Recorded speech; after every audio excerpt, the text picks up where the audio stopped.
dans l'église de Touques pour l'interview de Violaine Saucé, pour découvrir son art et sa création spécialement pour l'appart. Bonjour Violaine, pouvez-vous vous présenter ? Bonjour, alors je m'appelle Violaine Saucé, je suis artiste. Je réalise des sculptures en 3D avec du filament en bioplastique issu de matériaux recyclés.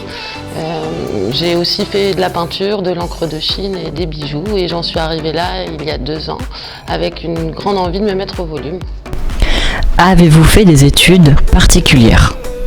Donc j'ai fait un bac pro artisanat et métiers d'art, option communication graphique. J'ai également fait des cours de dessin à la place de faire du sport le mercredi après-midi pendant 5 ans et 1 an aux Beaux-Arts. Et après j'ai continué après le travail, quand je travaillais au début de ma jeunesse, tous les soirs. C'était ma passion, donc je continuais quand même. Avez-vous un autre métier en parallèle ? Alors je vis de mon métier. C'est une passion qui s'est transformée en rêve, j'y crois, même si c'est pas facile tous les jours. Je me vois plus faire autre chose. J'aime gérer mon temps, mes expos, et puis surtout travailler toute la semaine chez moi dans mon atelier, dans ma maison, dans ma salle à manger. Et puis le week-end, aller en expo à la rencontre du public et des artistes pour pouvoir parler. Aussi sortir un petit peu de chez moi puisque je passe beaucoup de temps à fabriquer, ce qui me permet d'expliquer ma passion et puis de rencontrer plein de sortes de personnes différentes. Que préférez-vous, dessiner ou sculpter ? Donc l'avantage avec ma technique, c'est que je dessine tout en sculptant. En fait, je dessine, je ne sculpte pas. Je dessine et j'assemble, je tords. Et donc, pour moi, je dessine. Après, il fallait que je trouve, avec le volume, comment appeler ce que je fais, ce qui n'est pas forcément facile. Donc la sculpture, dessin 3D. Donc ça allie le tout pour moi, mais c'est du dessin. Comment vous est venue l'idée de travailler avec un stylo 3D bioplastique et pourquoi bioplastique plutôt que plastique ordinaire ? Alors après quelques années de peinture, création de bijoux, j'ai eu envie de me mettre au volume. J'avais besoin de consistance et j'ai cherché le matériau qui me correspondait. J'ai acheté plusieurs choses, de la terre et tout ça, je l'ai jamais ouverte, ça me plaisait pas du tout. Et en regardant des vidéos sur internet, je suis tombée sur un stylo 3D. Je me suis dit, oh, c'est génial, je vais pouvoir continuer ma passion, donc dessiner et en faisant de la sculpture. Donc j'ai acheté le premier pour mon fils et comme il n'a pas réussi, je lui ai pris. Et depuis, je lui reprête plus moi par contre, c'est toujours moi qui m'en sers. Donc le stylo 3D peut prendre 2 sortes de plastiques différents, le bioplastique, le PLA ou l'ABS. Donc j'ai essayé les 2. L'ABS refroidit très très vite et chauffe plus fort. Il n'est pas possible de le retravailler, comme moi je le fais avec le bioplastique.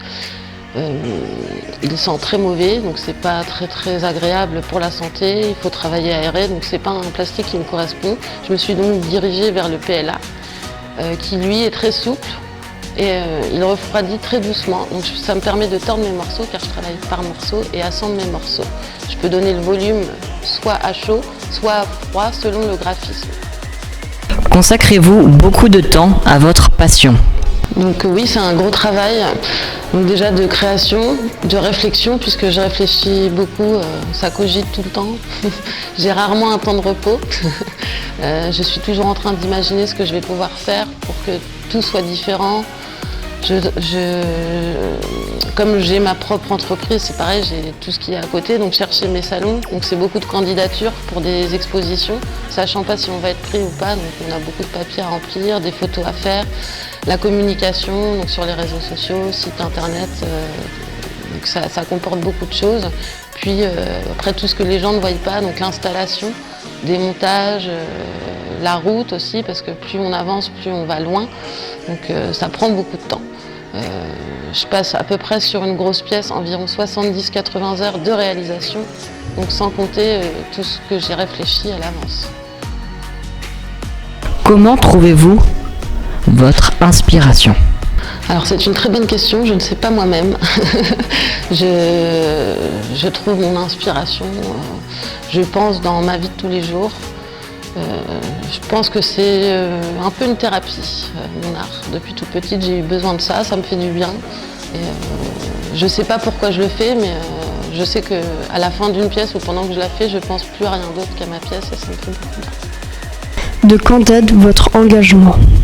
Alors pour moi, l'engagement, ça se ressent sûrement un peu dans mes pièces. J'ai une histoire personnelle aussi. J'ai besoin en fait de travailler le corps de la femme. Je l'embellis. Pour moi, l'apparence extérieure peut cacher beaucoup de blessures intérieures. Donc j'essaye que l'aspect extérieur soit joli. Et, les failles, on les laisse à l'intérieur. Pour moi, c'est important. Après, je pense que beaucoup de personnes sont comme ça dans la vie et on ne voit pas les choses au premier abord. Vos sculptures ont-elles toutes une signification? Alors, pas forcément, parce que, comme je disais tout à l'heure, c'est un peu une thérapie, donc je le fais instinctivement, sans savoir vraiment pourquoi. Tout ce que je sais, c'est qu'une fois fini, je me sens mieux. J'ai besoin des fois de temps aussi pour les continuer, donc je les laisse reposer, on va dire, j'ai besoin de les regarder pour savoir si dans l'équilibre de la pièce et aussi le mien, si c'est trop chargé, j'avais tendance à beaucoup charger et je deviens un peu plus légère. Donc laisser des vides est important, ça fait une fenêtre ouverte sur la vie. Qu'avez-vous envie de dire aux jeunes?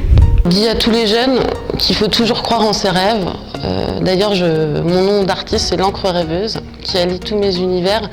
Il ne faut rien lâcher. Quand on y croit, ça peut marcher. Moi, j'y crois encore. C'est la seule chose sur laquelle je suis positive. Et sans ses rêves, de toute façon, on ne peut pas aller bien loin. Donc, il faut croire en ses rêves et continuer, se donner à fond, et puis on y arrive.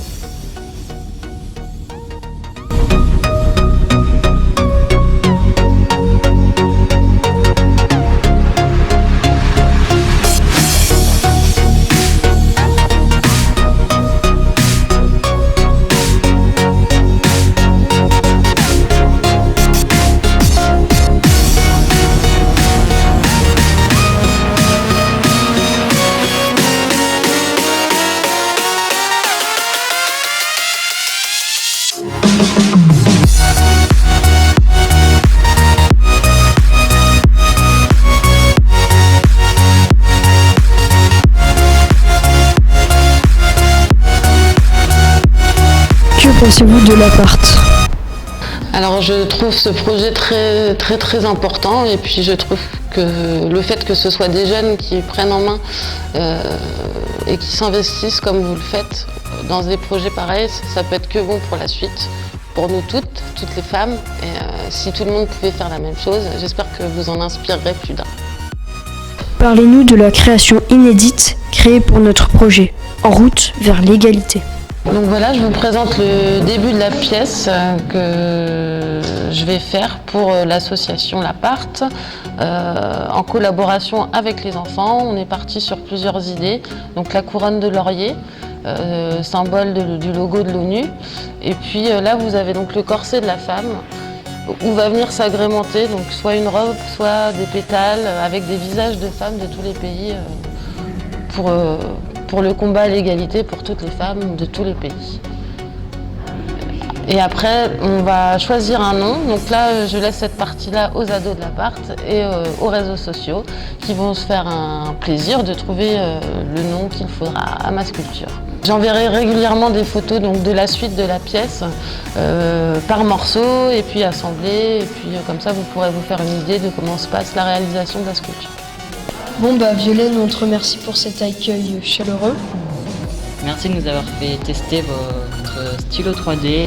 Merci à vous de m'avoir interrogée. Comme ça, j'ai pu partager ma passion avec vous et je suis très heureuse de participer à ce projet. Et tes œuvres sont magnifiques. Merci.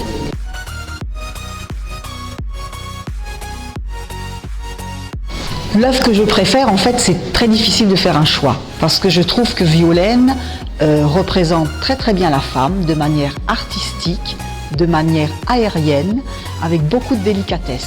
Mais j'ai un petit penchant malgré tout pour cette œuvre. Je la trouve originale, fine, gracieuse et le petit plus, c'est l'oiseau qui s'envole. Je trouve ça très joli et très féminin. Voilà, j'aime beaucoup ce travail parce que tout est délicat, recherché et fait vraiment avec grand talent. Voilà. L'œuvre que je préfère est celle qui est juste derrière moi parce qu'elle est très aérienne et très dynamique.